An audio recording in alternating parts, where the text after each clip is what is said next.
I think it is extremely critical that we prepare our public that there are massive costs attached and massive risks attached to any kinetic action. And if missiles are going to be raining on each other's cities, then if Islamabad and Lahore are vulnerable, then so is Delhi. For any operation to succeed, you need three elements, speed, surprise, secrecy. There is an issue of choosing our timing. And that should not be dictated by the public mood. The Russians haven't really come out in our favor.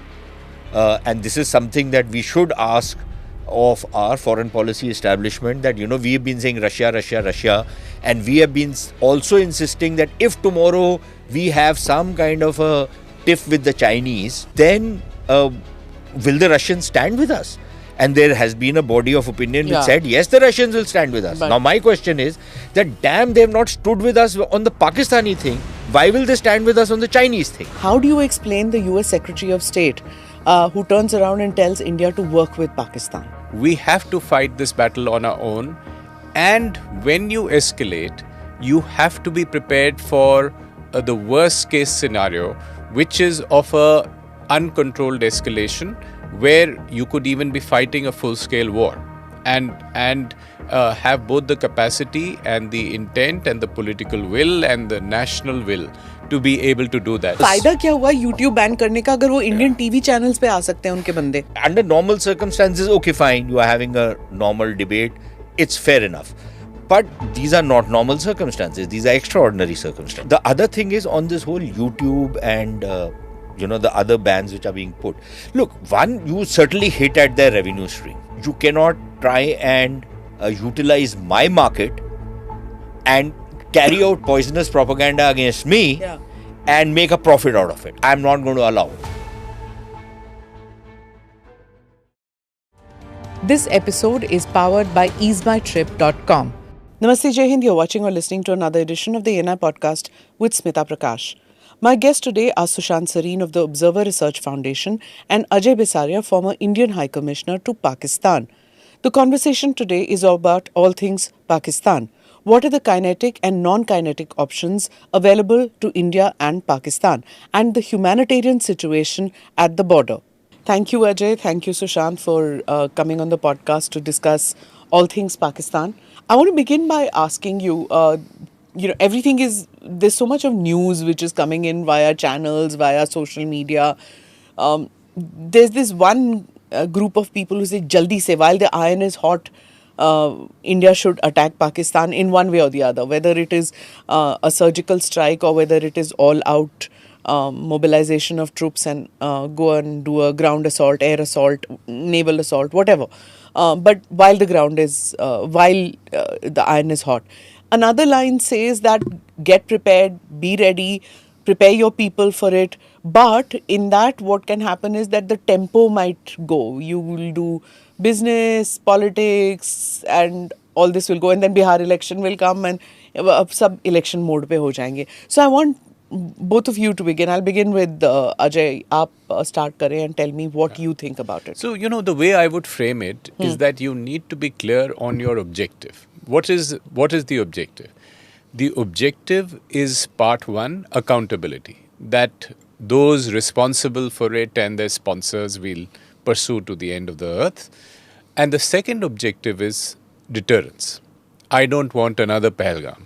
And what do I do to ensure that the strategic deterrence or the deterrence that had broken down between Balakot and now is re-established, reimposed?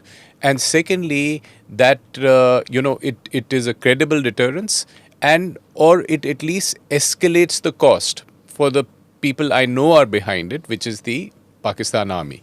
So you have to set up an escalated cost for the Pakistan Army, and you have to be, ensure accountability of the criminals, culprits who did it to get there. You have to be clear about what your objectives are not. It is not to solve the Pakistan problem once and for all. It is not to, regain POK, at least in the short run. These are the objectives. And there can be a suite of measures. Some of them already taken. Diplomatic, economic coercion. Indus Waters Treaty is a huge, huge step. And multiple other things happening with the global diplomacy, multiple other options there. Kinetic action, which we are expecting, is only one part of the piece. But all of these need to add up to setting up a deterrence to say that they cannot do it again, and also to say that we are going to pursue the people responsible for it. So it's not one strike and it'll be done. It could be. It could be ground strikes like Uri. It could be air strikes like Balakot. It could be sea strikes this time to make a difference. It could be all of the above. It could be a blend of that, and it could be nothing. For instance, Operation Parakram was about making the adversary sweat it out and think that it could happen anytime. So all these options are on the table. All can be used, but the objective should be to make sure that the behavior changes, or at least that there's a huge cost for repeating this kind of behavior in the future. Sushant? So look, I agree with what Ajay is saying in large part, but I'll add some things to it. One, anybody who thinks that we are solving the Pakistan problem, we are not going to be able to solve it. Not in a 50 years, not in the next 100 years, not in the next 500 years. We haven't done it for the last 5,000 years. We are not going to do it in the next 500. Okay? And if anybody was to read history other than the leftist trash that we've been taught, we would understand what is the kind of challenges which come from our western borderlands.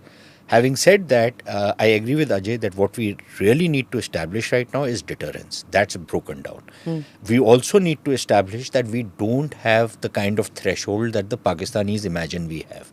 That if you kill 5, we'll keep quiet. But if you kill 10, then we'll get agitated. And if you kill 20, then we are ready to take kinetic action. That's the second. Third thing is that, look, all the other things which we have taken, whether it's diplomatic or political or economic, and we haven't, I don't think we've still exercised that entire menu of options, and I think there's a lot more that can be done. But I think the kinetic action is necessary. It might not be sufficient. Sufficiency will come with the others, but kinetic action is necessary.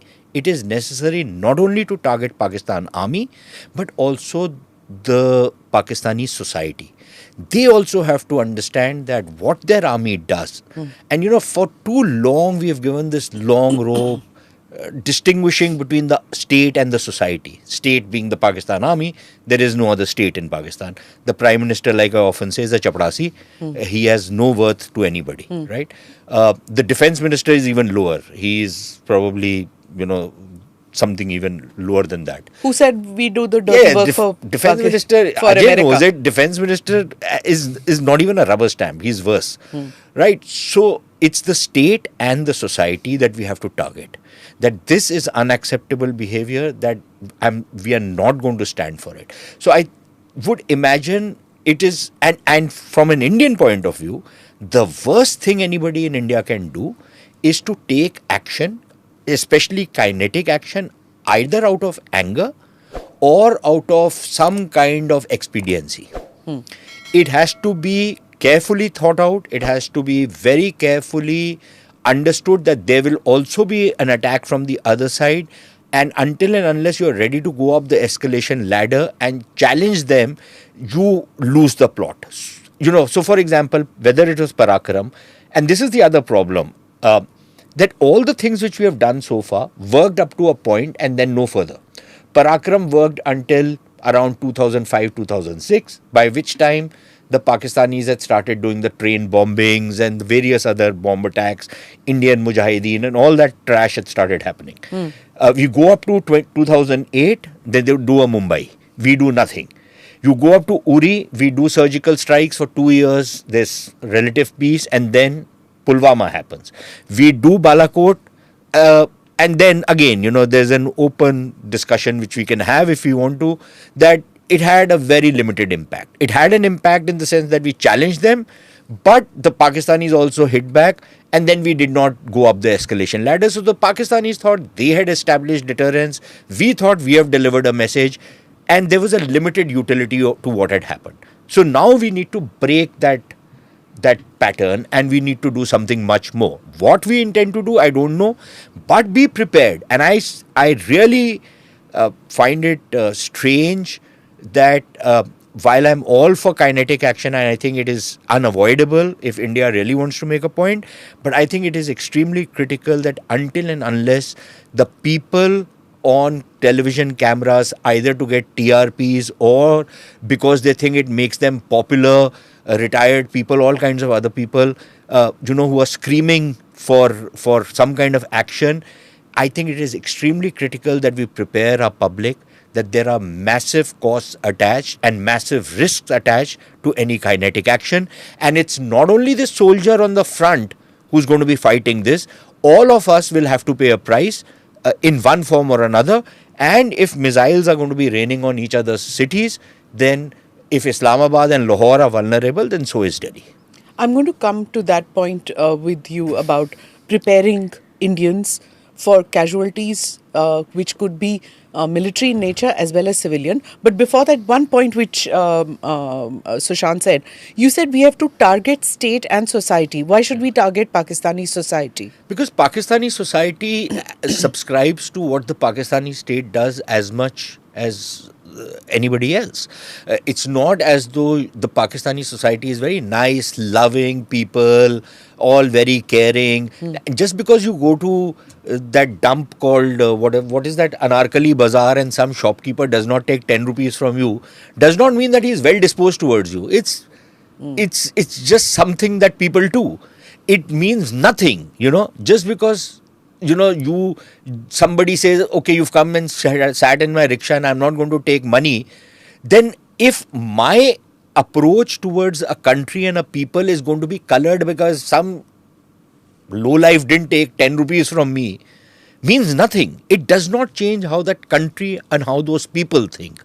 And frankly, I have been there, I've done that, I've sat in gatherings where they have sometimes forgotten that there is a Hindu from India sitting with them, and I have heard the kind of trash talk which they do, and then finally they are embarrassed because they realize there's an outsider. There are any number of books written by retired diplomats and civil servants of all hue who write about how lovely it is to be feted by the civil society in Pakistan and how they are fighting the army, and they are good at heart. They don't mean ill will towards Indians. Ek koi log hai. Yeah, this is utter nonsense, right? That is, number one, a kind of a trap which is laid out for Indians. Number one, how many of those people that these fellows associate with, how many of those people call the shots in Pakistan? What do they influence? Ajay, and please weigh in after me, you might have a different viewpoint. How many of those guys that we talk to or we interact with or we say these are nice people, people like us, sade varge bande ne, that kind of trash which we talk, how many of them, number one, influence policy? Now, if I am going to make my policy on a inimical and inveterate enemy country like Pakistan on the basis of those 500 people in that country with which Indians normally act. 500 nahi yaar. 5,000? Not even 100. अच्छा चलो मैं तो बड़ा charitable हो रहा था. नहीं 100. But let's say count the YouTubers, count those. अरे the YouTubers say what they do because they make money out of this place. Okay, forget about it. But if it's 500, 5,000 people, I am not going to make my national policy on the basis of that. Not even a fringe minority. Yeah. It is a minuscule of a fringe, right? I'm not going to make, I should not make policy. Unfortunately, what happens in India is, it seems policy is made through anecdotal evidence. So, how many times will you hear politicians saying, नहीं पाकिस्तान के लोग तो ये नहीं चाहते. भाई तुमने कोई सर्वे करवाया था? तुमको कैसे पता पाकिस्तान के लोग ये नहीं चाहते? तुमने उनसे पूछा था? उनको कुरेदा था क्या? कुछ नहीं किया आपने. ऐसे ही अपने घर में बैठे बैठे आपको आइडिया आ गया कि यार पाकिस्तान के लोग तो नहीं चाहते होंगे. भाई what is your evidence for that? Yeah. Again, I'm really sorry. It's a very interesting debate. He talks about, all these diplomats talk about people to people, and I keep asking, please give me an audit of people to people. Don't paint all diplomats in one. I'm not talking about, but I'm just saying. But you were posted in Islamabad. You've seen the kind of people that he's talking about. I've been to Islamabad, you've been to Islamabad. It is true. There is a certain elite which will keep saying, ये जो दहशतगर्दी है, इसके पीछे वर्दी है. But उसी वर्दी को जब हम नहीं होंगे तो उसी वर्दी को आप अपने दस्तरखान पे खाना खिलाएंगे and you'll talk to them and you will interact with them and you need them for your visas, you need everything. It's the same lot of people who supposedly fighting the Fauj in their country, but they're not. So, let me tell you, there are 2 or 3 different issues here. One is that I would say that in Pakistan, there is a great deal of lurking goodwill that you will encounter, that people encountered in 2004-5 when they went for the cricket matches and so on. But equally, there's a great deal of lurking hostility. And there is a great deal of lurking ill will. So, kuch gadbad hua, to fir all that hatred and anger and all the Pakistan studies about how Indians and Pakistanis are different and so on can come to the surface. So all that is possible. The second distinction we should know is between the Punjabi heartland and the rest of Pakistan. So, there would be greater goodwill in Khyber Pakhtunkhwa and Balochistan. But they don't matter, in no, Sindh. Ajay? Yeah. So that brings me to the third point. Does this matter at all? Assuming for a moment, and a very senior politician had asked me, what is the support for the Kashmir cause? The Kashmir cause is an artificially promoted cause by the official narrative. It's not that people on every street believe that Kashmir is our jugular vein and without it we are incomplete. That's the artificial narrative that suits the army and the official narrative and so on. Now, even assuming that 97% of Pakistan people believe that no, the Kashmir cause is not worth dying for or India is a friend, it doesn't matter.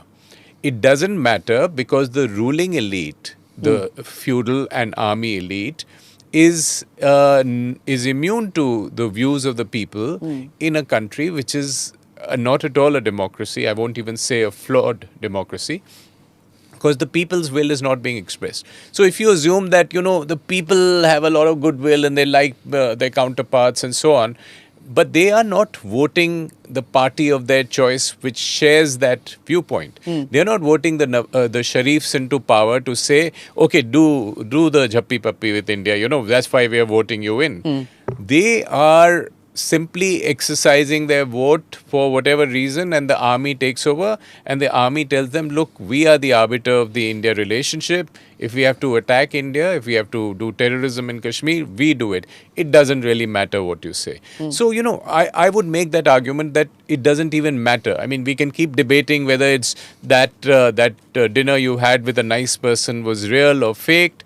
But it, at the end of the day, doesn't translate into any policy. And therefore, I agree with Sushant, it shouldn't be influencing our policy in any way. And also the point that Sushant made that that we have to, it's not going to, any kind of kinetic action is not going to resolve the problem. And to say that this is, that we have to prepare our people, that this is not a short action that will happen. Absolutely. So, I've made the same argument that Sushant has made in the piece I wrote, that kinetic action is essential because setting up deterrence requires kinetic action as an important part of the piece, a necessary, not necessarily sufficient condition, but a necessary part of the mix. Now, in what shape or form it comes and when it comes, because there is an issue of choosing our timing. And that should not be dictated by the public mood. The timing should be chosen for strategic reasons. For any operation to succeed, you need 3 elements, speed, surprise, secrecy. And therefore, to achieve that, you shouldn't be doing it just because people are baying for blood. You ought to be clear in your mind what your objectives are, which is setting up that deterrence, which is getting that accountability. So I think a policy of telling the security forces that, look, now you have the green light, do your kinetic action and do it at a time and place and manner of your choosing. So I think that is the way to go about it. The second point I completely... So objective is not vengeance, which many media people or many social media handles give the impression that that's the reason why the BJP government would do something like this. It is vengeance because of the attack or because of political reasons or whatever. With a difference. Yeah, exactly. The nuance I would make is this is accountability. I will pursue the culprits to the end of the earth, which means those responsible for it should be accounted for. And the second part is that they ensure that they don't do it again. You set up a deterrence there. And the second part of your question, I would agree, is that in this, when we go up this kinetic escalation ladder, it's supposed to have 44 rungs in theory, we can expect a response from the other side. We can expect hurt, casualties on the Indian side. We can expect people being killed, and we need to be prepared for that. Because this is essential to set up deterrence. But of course, we need to be understanding that the security forces or whoever makes those choices will ensure that the damage to oneself is minimum. But there will be and there can be damage. The last two times, Uri and Balakot, was almost fortuitous because Uri, the Pakistani, said, "Oh, nahi, kuch nahi kiya." The Indians haven't even done it. They're lying. Yeah. So that was an off-ramp or de-escalation. In Balakot, it got de-escalated by a series of unintended incidents. India had escalated at Balakot, Pakistan escalated, India was going to reply, and I've written in this about in my book. The pilot, Abhinandan, gets caught, and then Pakistan believes that 9 missiles are coming their way. They panic. The world comes to know. They get involved. And Pakistan de-escalates at that point, saying that, we don't want to get into a situation of further escalation. But this time around, it might be different. So what we need to be prepared for is that we need to do this kinetic action. We need to set up deterrence. It may come at a cost to ourselves as well. Yeah, who's supposed to take the lead on this to prepare a country for casualties?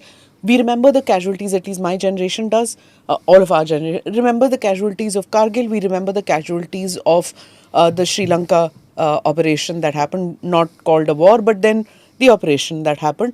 We remember the casualties of that. Some people might even remember minimal, but 71. But उससे पहले के casualties किसी को याद भी नहीं होते. And then we remember the casualties of terror operations which have taken place. And the soldiers who have died. Who's to take the lead to prepare the country? All those casualties in all those conflicts that you've recounted. Number one, the phone camera wasn't there. Yeah. Right? You didn't have ANI stringers in each and every place bringing real-time information, right? Yeah. That's a big difference. Yeah. Number one. Number two, you didn't have civilian casualties, whether it was in Sri Lanka, whether it was even in Kargil, Yes. right? Civilian casualties was basically whatever happened. In fact, you were in the PM at that time, if I'm not mistaken. Yeah. Kargil? Yeah, he was. No, after. I just came in after. You just came after. After the Kargil operation. But at that point of time, if you remember, there was cross-border shelling. Yeah. But there was really no civilian not casualties. even the shepherds, I right? think. Because some houses got destroyed Yeah. and all, but that was again in Even in remote the border IB, nothing regions. happened. There were people who were Yeah. going into the shelters.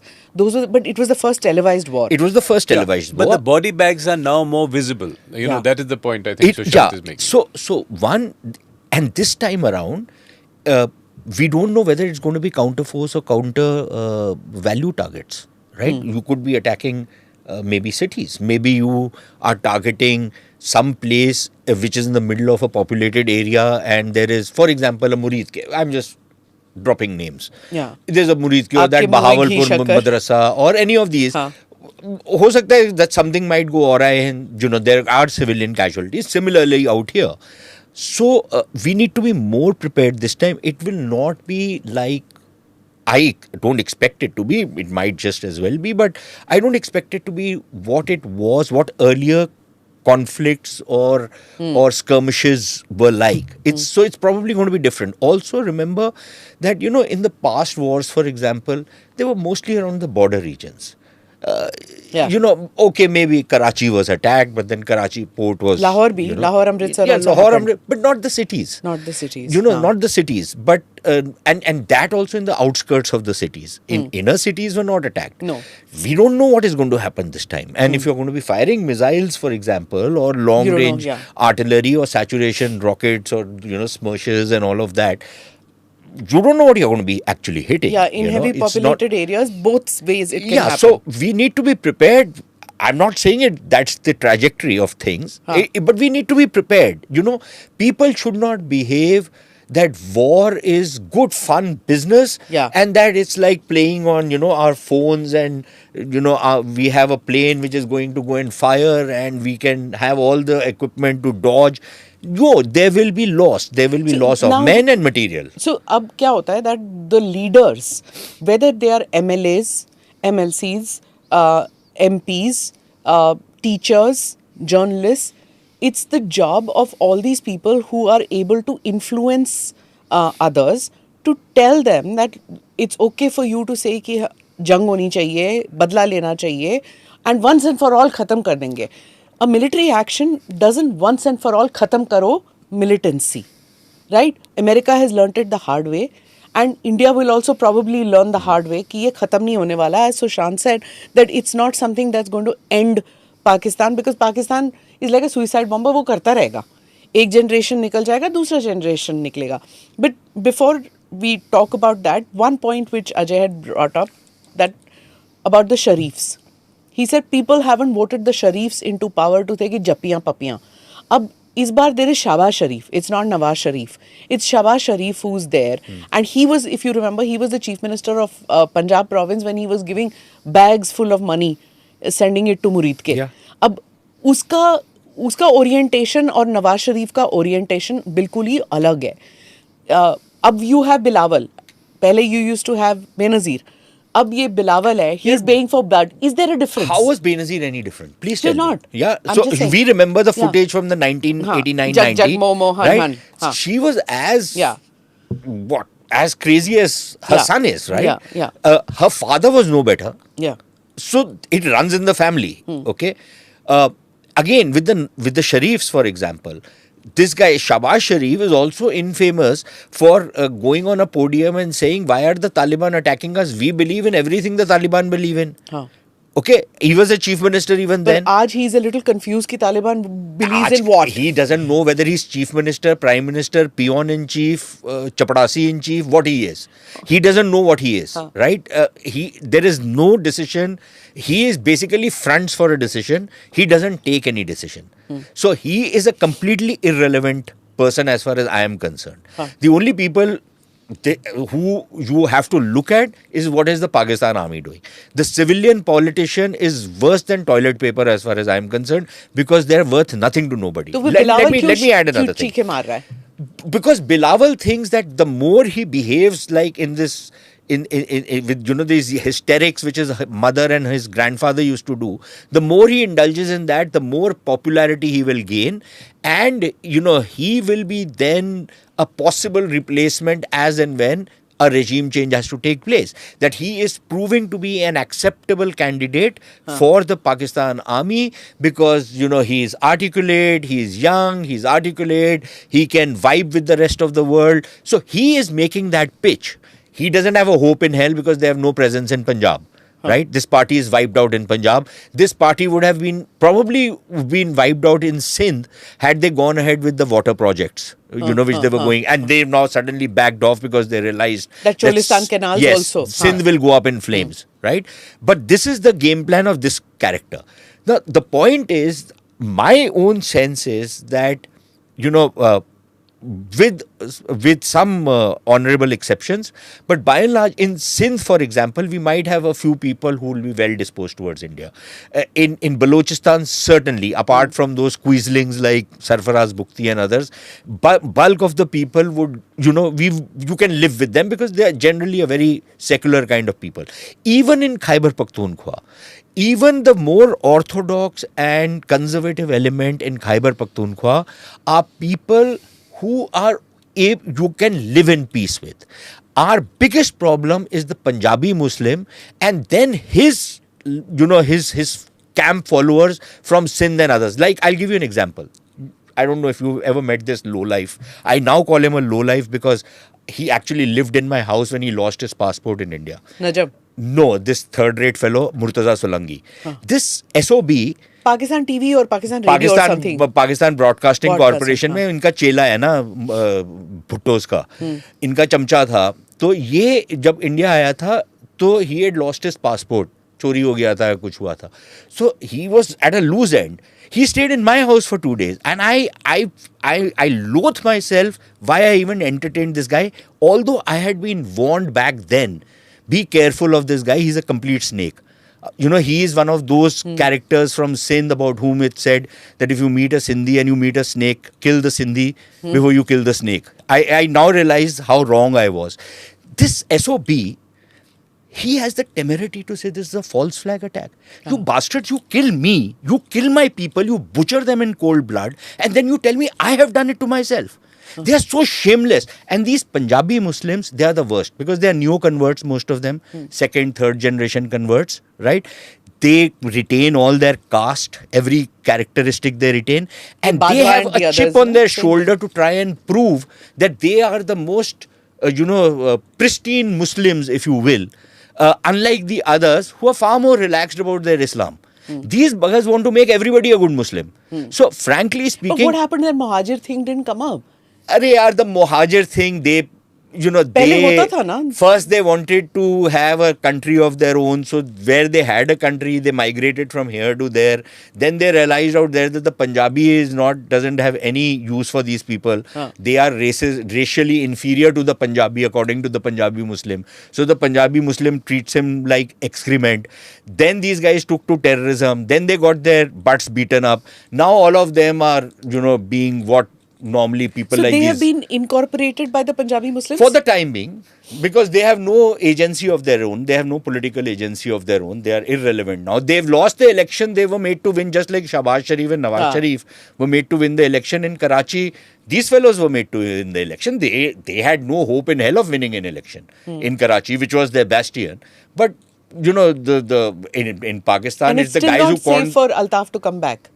Altaf is finished. He's finished. He's gone. I think he's deranged. If you look at He him, comes I don't at know if times you- on Indian media channels. Yeah, That's another thing can you about even make out what he that's says? Sushant's bugbear Only about for Pakistanis entertainment. who come on. It's I'm going not to come even to that. entertainment. Unless you are really a sucker for punishment, how is Altaf Hussain even entertainment? He's an it's cringe even listening to him. But analyzing all this in the context of India, Pakistan, the one takeaway is the civilians don't matter. The army is deciding, the army does Pahalgam, the civilians then scramble. The ones in government have to, sort of bumble along and save face, and that's why they're making asses of themselves in global media. Yeah, that guy, the diplomat who comes and does this. Yeah. I couldn't believe my eyes. He's a diplomat. So, but this is exactly what is happening. I Even mean, people did that to you when you were a diplomat and you were under attack, and you conducted yourself with such grace. But to think that a Pakistani diplomat can come on a balcony and do this? Yeah. But then think also of their defense minister who goes on television on Sky News and says that, we've done your dirty work, so we've supported terrorism in the past. But each time this tired narrative, which no one in the world buys, a false flag. That, the Indians have done it for themselves. Just They said that with Chitti Singhpura also. Yeah, so extending what in Mumbai they said this, for 9/11 they said it's the Jewish Jews attack. and the Christians did it to themselves to besmirch Islam, and now they're saying that to besmirch Pakistan's reputation. So they go with these kind of talking points which the army gives them on a global fora. What the foreign minister of Pakistan does standing up in parliament is the resistance front that caused this problem proudly says that we got their name removed from the UN. Now, what he's saying is their narrative is that the resistance front is a local Kashmiri outfit. So why are you defending them in the UN and getting their name removed?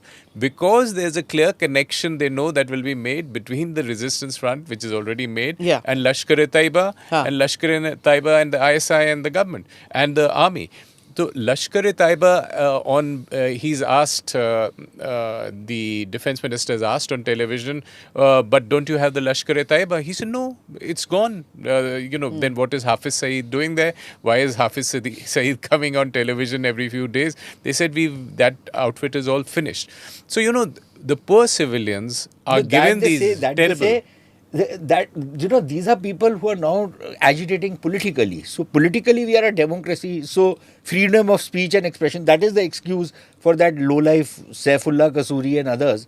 That is the excuse they give. कि ये तो जी we are a free country. People can say whatever they want to say. And they're going with these lousy talking points and trying to defend this case and saying it's false flag and so on. So it's the army is leaving these civilians with no understanding of what is happening, and they have to defend what the army does. You spoke about the defense minister saying that we do the dirty work, saying this to the Americans. We've done the dirty work for the Americans. Then how do you explain the US Secretary of State who turns around and tells India to work with Pakistan? I have a different take on this than the one that is coming in the media. We've had conversations or what was reported in the media of Marco Rubio's conversation with Jaishankar and the defense minister's conversation with his counterpart. There was use of restraint, but there was an acknowledgement of terrorism. We've seen this movie before. The same thing happened at Pulwama time. Then Secretary of State Mike Pompeo essentially told India at that time, and the foreign minister was still, at that point, he told India that do what you have to. You will have to do what you have to, but don't let it run away. So what they're essentially saying is, in my view, is that we understand there's been terrorism. We understand you're angry. We understand you have to hit them hard. But don't hit them so hard that after that we don't recover. So I would Who read doesn't recover? the Pakistanis. the American messages that hit them so that there is a de-escalation. And the way I will frame it is that for both the parties, for India and Pakistan, this escalation is accompanied by a de-escalation impulse.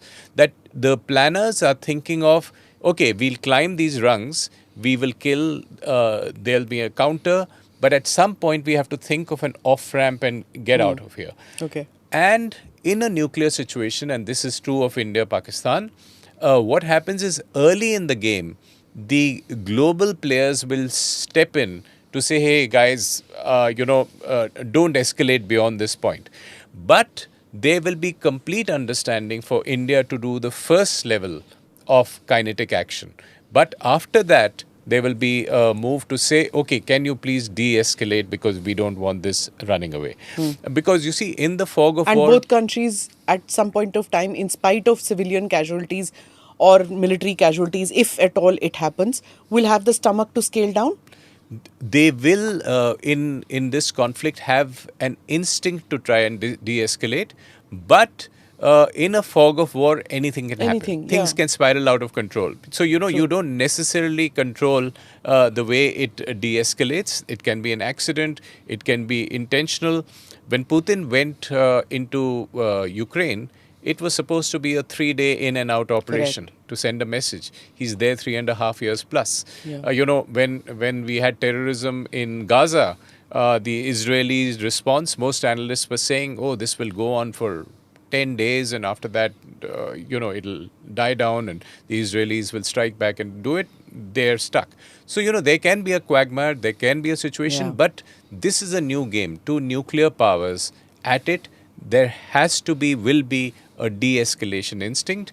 But our central point, both Sushant and I are making it, kinetic action is essential. Yeah. Sushant, do you agree with that? That there will be, the international community will come down on us after one or two attacks from either side, if they happen, that there'll be some kind of a international pressure, and then it's up to India or Pakistan to decide whether they want to de-escalate. Sometimes I feel India, Pakistan, these contestations are like two Punjabis fighting in Pandara Road after getting drunk. Gawandiya aaja. No, they both want to fight with each other, but they also don't want to fight to a point where things really go out of control. So there's this thing in there's somebody is always pulling them back. He's saying, "Lade meri jutti, meri jutti tera sir." It goes on like that. No, but nobody does anything. But in Pandara Road, in the old days at least, it used to. I believe now it's become very gentrified.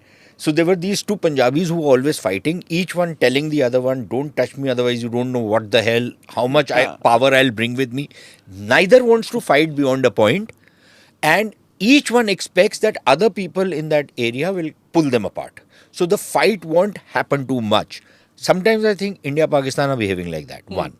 Secondly, there is the problem in this thing of a off ramp, and I understand where you are coming from, and you know how that logic operates. But purely from a game theoretic point of view, if the Pakistani expectation is okay, the Indians will do something. Okay, it'll hurt us a bit. We'll hurt them back, and that is where it'll all end. Maybe there is. I don't know whether we have established deterrence. I don't know if we have made the point we want to make, and the fact that we will continue to do this if something like this was to happen. And I don't know whether the Pakistanis think that they cannot do it again. So there is that problem in this particular dynamic. Of course, if you start going up the escalation ladder, then again, where at what point do you decide that you now need to take an off ramp? And then, national prestige and a whole lot of other things come in. So, how are the two sides going to be thinking this thing through of the next steps? I think that is going to be very critical on how the escalation dynamics work. One. Secondly, on this Rubio thing, again, one way of looking at it is the way you said that this was exactly what Pompeo and others had done. That, okay, if you guys need to do something, but make sure it doesn't go out of control. But the other way of looking at it, given how Trump 2.0 has been working over the last few months, is that they are saying that, look, we don't have a dog in this fight. It's your fight against these guys. As Trump says, you've been doing it for 1500 years. You guys know how to handle it. Why should I get into it? It's the same logic which we use at times in Russia, Ukraine, that this is not our war. We are good friends with the Russians. Incidentally, the Russians haven't really come out in our favor. And this is something that we should ask of our foreign policy establishment, that, we have been saying Russia, Russia, Russia. And we have been also insisting that if tomorrow we have some kind of a tiff with the Chinese, which might be sooner than later, considering how the Chinese have behaved, then will the Russians stand with us? And there has been a body of opinion which said, yes, the Russians will stand with us. But now, my question is that, damn, they have not stood with us on the Pakistani thing. Why will they stand with us on the Chinese thing? And the same question can be put to the Americans and the Europeans. But they can then turn around and tell us what happened when we were asking you to side with us on Ukraine. At that point of time, you said you have no dog in the fight. So, personally, I think if we have to do something, then we have to make sure that whatever we are doing on the basis of our own capabilities and capacities, and that we will be able to sustain this if push comes to shove. If our calculation is that, look, we'll do this, then they'll do this, we'll do this, something they will do, and then, the Pandara Road logic will operate, that people will separate us, then don't get into it. So it's important to nuance this. We are already in a conflict, right? Pakistan has taken the first escalatory step, which is attacked the terrorist attack in Pahalgam. India has taken some non-kinetic responses. Pakistan's had some non-kinetic responses to that. And what we're talking of is that there will be a further kinetic response. Now, as far as global powers are concerned, I share the view that Sushant is saying, is that we are on our own. We have to fight this battle on our own. And when you escalate, you have to be prepared for the worst case scenario, which is of a uncontrolled escalation, where you could even be fighting a full-scale war, and have both the capacity and the intent and the political will and the national will to be able to do that. And that's important. But what I'm arguing is that with the escalation, there will also be a de-escalation instinct, which is that you will say that I have achieved my objectives. Now I'm willing to go softer before I land the second and third and fourth blow. And the world will be there nudging you. And, I won't call it mediation. It would be a situation of amplification. The last time the US, UK, Saudi, UAE played a very constructive role in telling the Pakistanis the Indians are angry, you will get 9 missiles which will hit you, please return the pilot. And the Pakistanis said, yes, we will. So And it happened that with dynamic. Kargil, there was General Musharraf. At Kargil that was time. Musharraf. Ajay, how much did that de-escalation at that point of time? And I don't know if substantially the situation in Pakistan has changed, but if you would remember that subsequently Bajwa was heard telling Pakistani journalists that, damn it, we did not even have the preparation for a war. That, we did not have, okay, maybe there was a slight amount of exaggeration in it, but I would imagine that there would have been some substance to what he was saying, that we did not have the wherewithal to sustain any kind of a conflict with India. Do you think that situation has substantially changed from then to now? Because the economic condition has become even worse from what it was in 2019 to what it is now. So I don't know whether that dynamic is operative. One. Second question to you would be that, if you are landed with a situation where you are getting into this kind of a conflict kind of a situation, what is the incentive for the Pakistan army to back off at that point of time? Because if they back off, then Asim Munir is history, and if they don't, then they have to bear a very, very heavy price for what is going to be happening. So how will that work? You see, there are no good answers to this, but what I would say is that we have to trust our security forces, our army. These two armies understand each other very well, and they are gaming each other's behavior. So our army has a good assessment of the capacity, will, and fighting capability of the Pakistan army. So they will want to choose their operation based on those assessments and based on how far they can go. But the only point I'm making is that the risk of kinetic action is also not so high.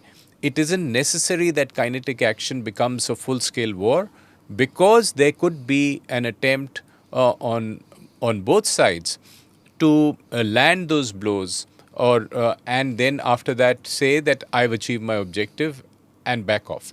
But this is a military decision. The political decision is go ahead and do what you want to or what you have to. The military choice is how far the military wants to go in achieving both those objectives of one, accountability, and two, setting up deterrence for the next time. Dismantling the terror network. Well, dismantling possible? the terror network is a much longer objective. Degrading their capacity to launch more terrorist attacks is a much more longer term issue. And we haven't discussed the Indus Waters Treaty, but that could be also an instrument of pressure in in forcing Pakistan's hand in changing its behavior. Yeah, we'll come to the complete non-kinetic steps. But अब आसिम मुनीर की बात शुरू ही हुई है, तो I have to talk about that. I'll ask both of you. Did Asim Munir plan and plot the Pahalgam attack in order to avenge, like you said, you mentioned the Balakot and the Uri attacks and what that did to Bajwa and the army's image in Pakistan, where they said कि ये इतना भी नहीं बचा सकते. Do you think he did that? Pulwama, he was the ISI chief. He was the ISI chief, right? When Pulwama happened. When Pulwama happened. So he thought कि वो मैं कर सकता हूँ, तो ये भी मैं कर सकता हूँ. Why not? And then his whole Mullah chief speech that he gave to the expats that he was talking about. So why did he do this? And is it that he totally believes in this, or there is no room for recovery now? Look, my own sense is that it's like one stone which kills two or three birds. Okay, one, Kashmir is a dead issue. At least was internationally. But you look at the Pakistani press, you look at the Pakistani diplomats, what they're saying. The Kashmir is back on the front pages. Okay. Otherwise, who was talking about Kashmir? Please tell me. Over the last 3 years, even the Pakistanis have stopped talking about Kashmir. Okay. Your favorite Dadiwala in Pakistan, Maulana Fazlur Rahman. Fazlur Rahman, he said that forget Kashmir. Kal he said this. Yeah. But see, Kashmir... He's the only one. No, but because for him, his constituency is We the have to think Pashtuns. about. He said we have to think about Afghanistan. Afghanistan, because that is where his Yeah. areas of interest lie. Yeah. So even at this stage, Fazlu is talking about. So let me tell you this. But Kashmir being a lost let me cause. give you this story. Way back, and I'm now talking about 98 or 99. I was in Islamabad. I had gone to the PPP headquarters out there, and I think I can now name those people. Shah Mahmood Qureshi was there. Nahid Khan was there. Her husband was there. Hussein Haqqani was there. All these guys were there in that room, and we were having a conversation. And out there, Shah Mahmood Qureshi says, "What is Kashmir? Why are you guys making Kashmir such a big deal? Kashmir is a problem only from Raiwind to Rawalpindi." This is Shah Mahmood Qureshi way back in 98 or 99 और अब jail में सड़ रहा है. after the nuclear tests. There are Then, of people who are course, saying that if SMQ had been out right now, he would have been able to. he was out in 19 to 2019. What did he do? Yeah, listen, don't take any Pakistani at face value, but I'm just saying it was a quotable quote, Raiwind to Rawalpindi. They're basically saying that this is a Punjab issue. Nobody else gives a damn about it. So when Fazlur Rahman says that I'm more interested in what's happening in Afghanistan and the fact that we've lost control over many districts in Khyber Pakhtunkhwa, that is what is of interest to him, because his own home district of Dera Ismail Khan, the state writ has ceased to exist. So I think that is what the focus is out there. In Balochistan, the focus is completely different. Yeah. In Sindh, the focus is on water. And of course, we can turn the screws on and off in a couple of years from now. But that is going to be the focus. So this Kashmir obsession is not going to be so much on that count. And So- also the ISI chief, Asim Malik.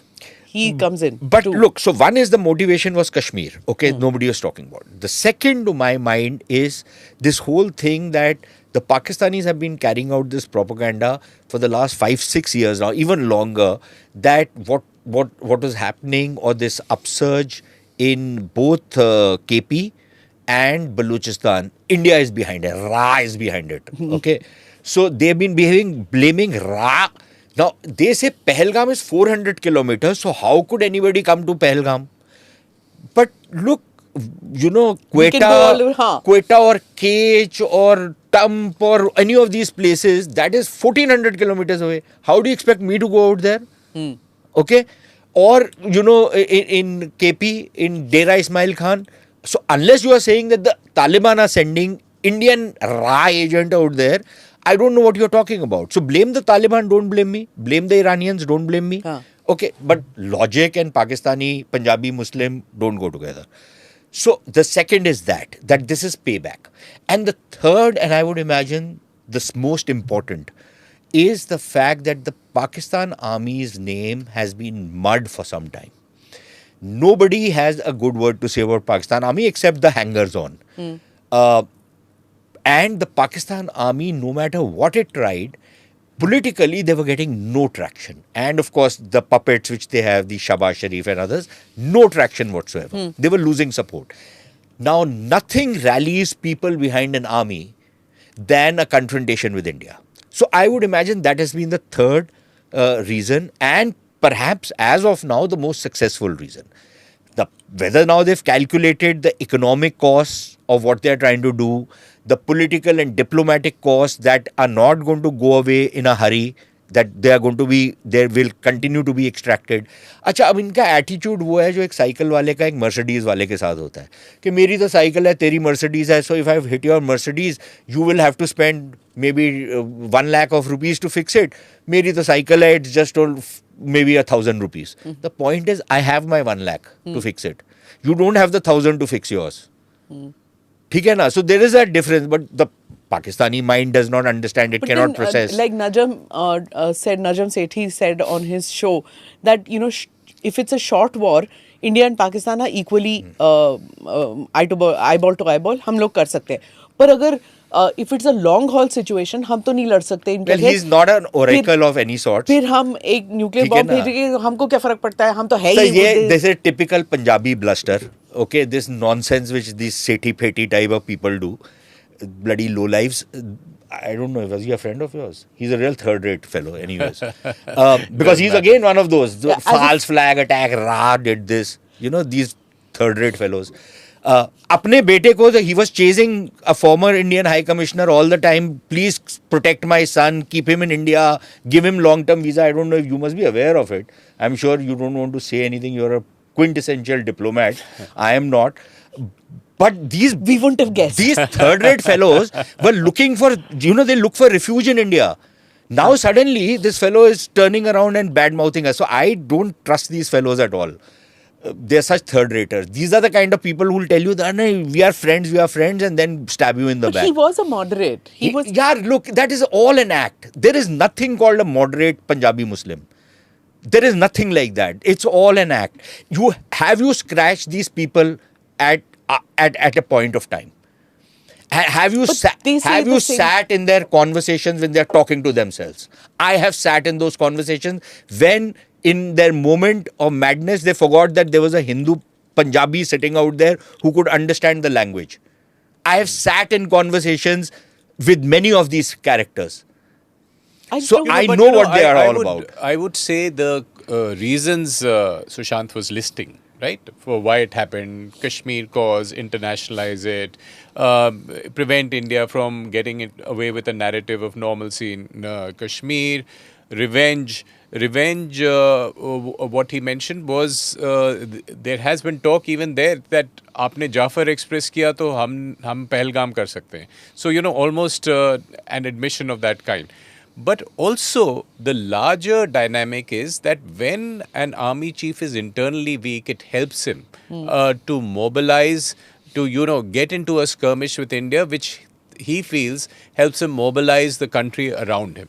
So he is completely beleaguered. The army's name is mud. I agree with Sushant, and it's hugely unpopular. The most popular politician they've jailed. Because of that, the army he has had to align with the Pakistan army in this situation now. Exactly. So they've forced him to, and I suspect because they're saying that is your get out of jail card. If you issue those statements, we might let you go. So वो उधर jail में बैठ के he has done a तहकीकात and found out कि जो पहलगाम में हुआ है वो false flag है. कैसे किया? और नजम सेठी को भी इसकी चिड़िया ने आगे बताया. अब ये इतना he's such a bloody liar. He has been taking ISI talking points, which have been given to all these fellows. Now, yesterday they have come out. The RAW had a conspiracy which they have put on a piece of paper. It's an office memo that RAW was planning to do Pahalgam. But, come on. इतने भी ढक्कन नहीं है यार हमारे लोग. अब ढक्कन पे फिर तेरे कोई प्रोग्राम ना हो जाए. But they are so stupid. So this Najam Sethi fellow. Madeleine Albright की किताब है. I have put text of the first international edition. Okay, where nothing of the sort where she says this was a false flag attack. Clinton did not believe it. Then he quotes Stroop Talbot because some third-rater captain major would have told him. So he quotes Stroop Talbot. I have put a quote of Stroop Talbot's book. That's not, I don't believe that because both Stroop Talbot's book and Madeleine Albright's book are available in Islamabad. So it's not as if I am talking about, and I'm talking about the international editions of those books. I'm not talking about local because his claim was that the local Indian edition they edited it out. I am talking about the first international edition. I have put it on my Twitter account. I have put in Stroop Talbot's book on the Twitter account. What he has exactly said. Okay, please. Then this liar, bloody Havaldar of Pakistan Army, he says Sharmal Sheikh.